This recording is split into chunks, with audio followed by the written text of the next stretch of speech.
తెలుగు స్టేట్స్లో ఎక్కువగా కిడ్నీకి సంబంధించిన ప్రాబ్లమ్స్ వస్తున్నాయి. మనం హెవీగా ఈ రైస్ ఎక్కువ ఉన్న పదార్థాలు తీసుకుంటాం కాబట్టి మనకి కొంచెం ఎర్లీ ఏజ్లో షుగర్ అటాక్ రావడము, జంక్ ఫుడ్ ఎక్కువగా తినడము, స్ట్రెస్ ఫ్యాక్టర్స్ బాగా ఎక్కువ అవ్వడము. రోజుకు ఒక్కసారే తినాలంటారా?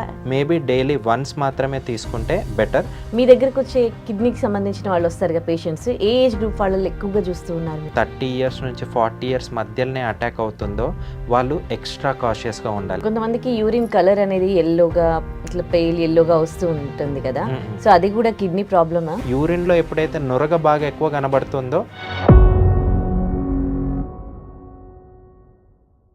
Welcome to I dream media, నేను ఉదయశ్రీ.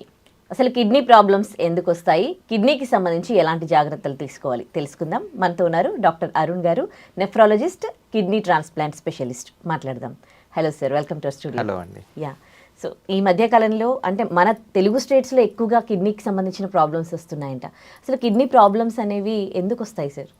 మీరు అడిగారు తెలుగు స్టేట్స్లో కిడ్నీ ప్రాబ్లం ఎందుకు వస్తుందని. సింపుల్ ఆన్సర్, మనం తినే ఫుడ్, మనం హెవీగా రైస్ ఈటర్స్, అంటే especially South Indian population, especially Andhra Telangana వాళ్ళు, మన ఫుడ్లో రైస్ అనేది చాలా major role. Rice is nothing but carbohydrate. ఎప్పుడైతే మనము రైస్ ఎక్కువ తింటామో అది ఎర్లీ స్టేజెస్లో డయాబెటీస్కి దారితీస్తుంది. అండ్ ఇక్కడనే కాదు, ప్రపంచంలో ఎక్కడైనా సరే కిడ్నీ ఇబ్బంది పడడానికి ఒక్క రీజన్, మెయిన్ రీజన్ చెప్పండి అని అంటే ఆన్సర్ ఈస్ డయాబెటీస్, షుగర్ వ్యాధి. సో మన సౌత్ ఇండియాకి వచ్చేసరికి, మన తెలుగు స్టేట్స్కి వచ్చేసరికి మనం హెవీగా ఈ రైస్ ఎక్కువ ఉన్న పదార్థాలు తీసుకుంటాం కాబట్టి మనకి కొంచెం ఎర్లీ ఏజ్లో షుగర్ అటాక్ రావడము, అది కంట్రోల్ పెట్టుకోకపోవడం వలన అది కంటిన్యూ అయిపోయి దాని వలన కిడ్నీస్ ఎఫెక్ట్ అయ్యి కిడ్నీస్ డ్యామేజ్ అవ్వడము మెయిన్ రీజన్ ఇదే మనకి. అపార్ట్ ఫ్రమ్ దట్ కొంచెం మనం తీసుకునే ఎన్విరాన్మెంట్ కానీ మల్టిపుల్ ఫ్యాక్టర్స్ ప్లే చేస్తాయి, బట్ మెయిన్ రీజన్ అంటే రైసే. ఓకే, ఇప్పుడు ఇట్లా అంటున్నారు, ఇప్పుడు మనకు బిఫోర్ జనరేషన్ వాళ్ళు మూడు పూటలు అన్నం తినేవాళ్ళు కదా, మరి వాళ్ళు హెల్దీగానే ఉన్నారుగా, వాళ్ళ కిడ్నీకి సంబంధించి ఏం ప్రాబ్లమ్స్ రాలేవు కదా. ప్రజెంట్ జనరేషన్లో ఉండే ఫ్యాక్టర్స్. సో పూర్వీకులు అంటున్నారు, మన ఓల్డ్ జనరేషన్ తాతలు ముత్తాతలు వాళ్ళు కూడా రైసే కదా తినేది, షుగర్ ఎందుకు, వాళ్ళు ఎఫెక్ట్ ఏం అవ్వలేదు అని అంటే మెయిన్ రీజన్ వాళ్ళు ఎంత అయితే తింటున్నారో అంతకు డబుల్ ఫిజికల్ ఎఫర్ట్, ఫార్మింగ్ కానీ ఏదో ఒకటి చేస్తుండే. ప్రజెంట్ జనరేషన్లో ఫిజికల్గా అంత సెడెంటరీ లైఫ్ స్టైల్ అయిపోయింది. దానికి టాప్ ఆఫ్ ఇట్ ఈ జంక్ ఫుడ్ కల్చర్ బాగా ఎక్కువైపోయేసరికి ప్రజెంట్ ఇప్పుడు ఇంకా యాక్చువల్గా ఇంకా మన పేరెంట్స్ జనరేషన్లో చూస్తే 40 yearsకో 50 yearsకో వచ్చే షుగర్ ఇప్పుడు ప్రజెంట్ ఉన్న లైఫ్ స్టైల్ కానీ సెడెంటరీ లైఫ్ స్టైల్, ఏమీ ఫిజికల్గా యాక్టివ్గా లేకపోవడము, జంక్ ఫుడ్ ఎక్కువగా తినడము, స్ట్రెస్ ఫ్యాక్టర్స్ బాగా ఎక్కువ అవ్వడము, ఈ మెయిన్ రీజన్స్ తోటి షుగర్ అనేది ఎర్లీ ఏజ్లో వస్తుంది. ఆ ఎర్లీ ఏజ్లో వచ్చిన షుగర్ వల్ల కిడ్నీస్ కూడా చాలా ఎర్లీగా డ్యామేజ్ అవుతున్నాయి. ఓల్డ్ ఏజ్లో ఇంతకు ముందు జనరేషన్స్లో కిడ్నీ ప్రాబ్లం లేదా అంటే వాళ్ళకి షుగర్ అటాక్ అయ్యేది 50-60 yearsకి, అండ్ కిడ్నీ అఫెక్ట్ అయ్యేసరికి యూజువల్గా వాళ్ళ లైఫ్ స్పాన్ అయిపోతుంది కాబట్టి కిడ్నీ ప్రాబ్లమ్స్ అంత ఎక్కువగా చూడకపోతుండే. బట్ ఇప్పుడు ప్రజెంట్ జనరేషన్లో ఎర్లీ ఏజ్లోనే షుగర్ వచ్చేసరికి కిడ్నీ ప్రాబ్లమ్స్ కూడా అంతకంతకి మనకి ఎర్లీగా డిటెక్ట్ అవ్వడం జరుగుతుంది. ఓకే, అంటే రైస్ ఎక్కువ తినొద్దు అంటున్నారు కదా, అంటే రోజుకు ఒక్కసారే తినాలంటారా? ఎంత క్వాంటిటీలో తినాలి, ఏ ఏజ్ గ్రూప్ వాళ్ళు? అంటే క్వాంటిటీ అనేది ఇంపార్టెంట్ కాదు. యూజువల్గా మనకి ఏంటిది అని అంటే డైట్ హ్యాస్ 4 components, అంటే carbohydrate, protein, fat and fibre అని చెప్తాము. సో ఈ రైస్లో కార్బోహైడ్రేట్ కంటెంట్ చాలా ఎక్కువ ఉంటుంది. మన బాడీకి ఎప్పుడు కానీ కార్బోహైడ్రేట్ అండ్ ఫ్యాట్ అనుకున్న మోతాదులో కంటే మించి తిన్నప్పుడు డెఫినెట్గా డేంజరసే. సో యూజువల్గా ఈ కార్బోహైడ్రేట్ అండ్ ఫ్యాట్ కంటెంట్ తక్కువ చేసుకోమని చెప్తాము. ఆ ప్రాసెస్లోనే రైస్, ఎస్ మీరు అన్నట్టు నన్ను అడిగితే మేబీ డైలీ వన్స్ మాత్రమే తీసుకుంటే బెటర్. బట్ రైస్ ఎంత తీసుకుంటున్నాము అనే దానికంటే మించి మనం ఎంత యాక్టివ్గా ఫిజికల్గా ఉంటున్నాం అనేది చాలా ఇంపార్టెంట్. సో కొంతమంది 2 to 3 times రైస్ తీసుకున్నా సరే, ఎస్పెషల్లీ మనం చూసుకుంటే డైలీ లేబరర్స్ కానీ వీళ్ళు డైలీ మార్నింగ్ మధ్యాహ్నం నైట్ రైసే తింటారు. బట్ మరి వాళ్ళకి షుగర్ ఎందుకు అఫెక్ట్ అవ్వట్లేదు?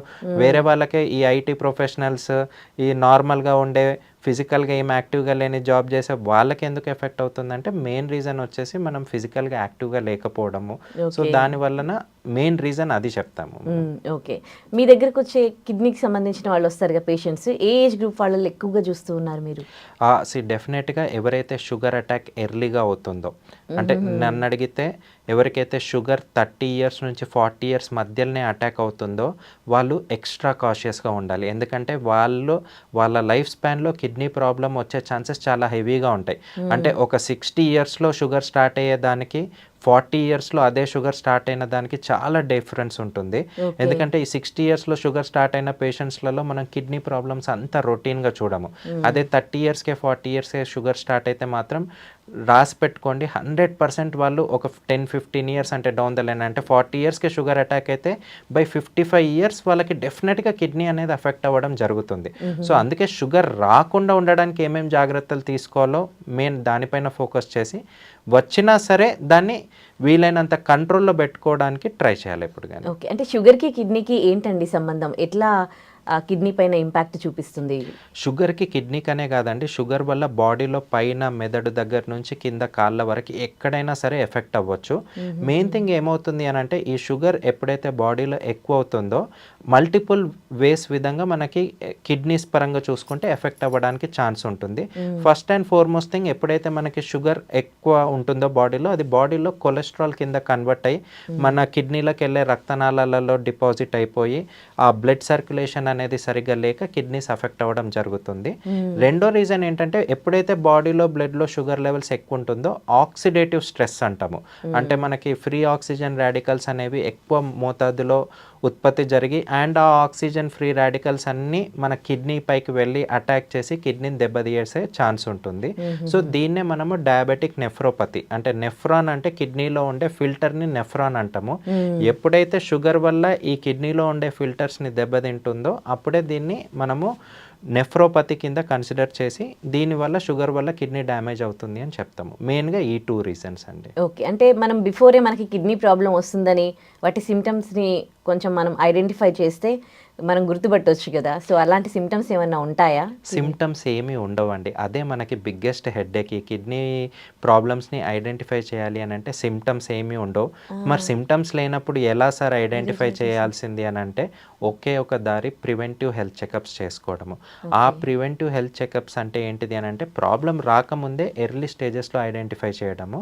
సో ఈ హెల్త్ చెకప్స్లో మెయిన్గా ఇంపార్టెంట్గా స్ట్రెస్ చేసే టెస్ట్ ఏంటివి అని అంటే first thing serum creatinine and glomerular filtration rate. ఈ బేసిక్ ఒక సింపుల్ బ్లడ్ టెస్ట్ చేసుకొని మన కిడ్నీస్ కరెక్ట్గా పనిచేస్తున్నాయా లేదా ఏదైనా స్ట్రెస్లో ఉందా లేదా అనేది మనకి ఐడెంటిఫై చేయవచ్చు. ఈ బ్లడ్ టెస్ట్ కంటే ఇంకా అతి ముఖ్యమైన టెస్ట్ ఏంటిది అని అంటే యూరిన్ టెస్ట్. కొన్ని టైమ్స్ మనకి బ్లడ్ టెస్ట్ నార్మల్ ఉన్నా సరే ఈ యూరిన్లో ప్రోటీన్ అనే పదార్థం ఎప్పుడైతే లీక్ అవుతుందో అంటే కిడ్నీ ఇబ్బంది పడుతుందని చెప్తాము. సో షుగర్ వల్ల ఎప్పుడైతే కిడ్నీ ఎఫెక్ట్ అవుతుందో ఫస్ట్ స్టార్ట్ అయ్యే పాయింట్ ఏంటిదంటే యూరిన్లో ప్రోటీన్ అనే పదార్థం లీక్ అవ్వడం. అప్పటికి ఇంకో బ్లడ్లో అబ్నార్మాలిటీ స్టార్ట్ అవ్వవు.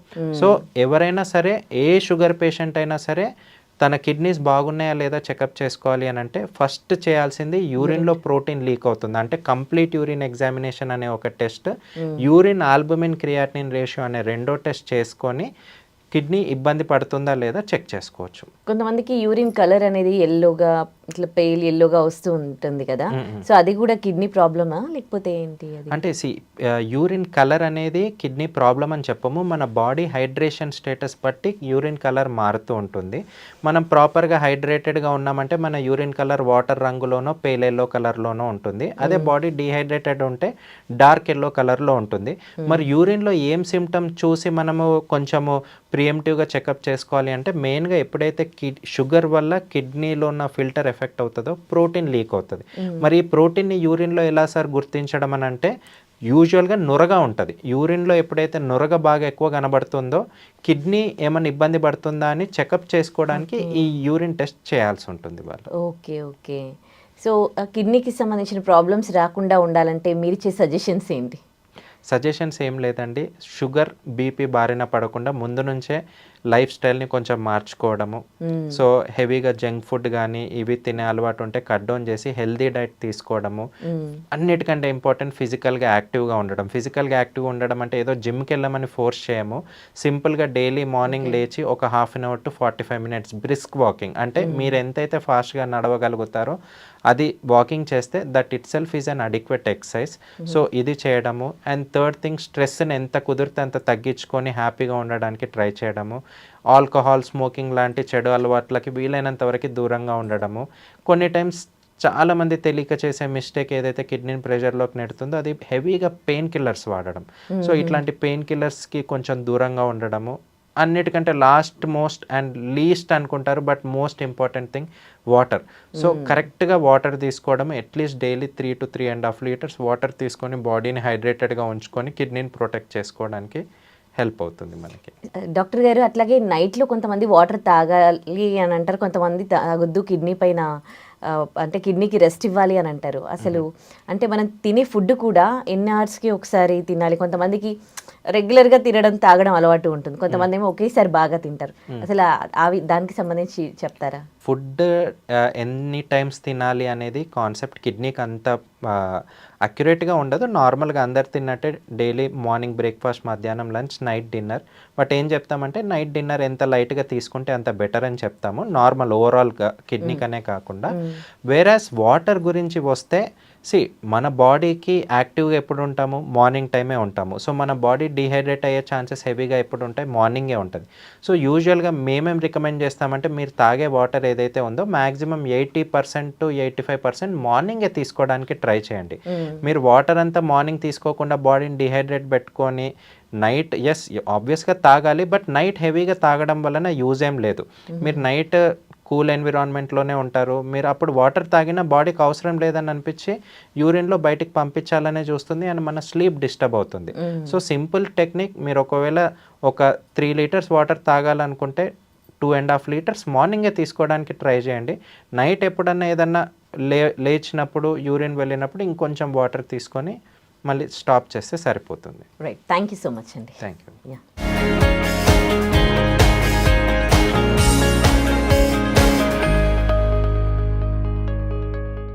And for more videos, please subscribe to iDream. Please subscribe to iDream. Please subscribe iDream. And please subscribe to iDream. For more videos, subscribe to iDream. please like, share and subscribe to the channel. Congratulations, iDream. Subscribe to iDream. Subscribe to iDream. So subscribe to iDream Media. iDream ki iDream team andarki huge congratulations. Please subscribe iDream Media. Please subscribe to iDream. Subscribe iDream. Please subscribe to iDream. iDream అంటే నా కళల ఛానల్ను subscribe చేసుకున్న నోరు తిరుగుతలేదు, మీరైతే గంట గుర్తు కొట్టండి. For more such videos, please subscribe to iDream. Subscribe to iDream. Please subscribe to iDream. Please subscribe iDream Media. Please do subscribe to iDream. Please subscribe to iDream Media. For best entertainment and information, please subscribe iDream. And don't forget to subscribe to iDream.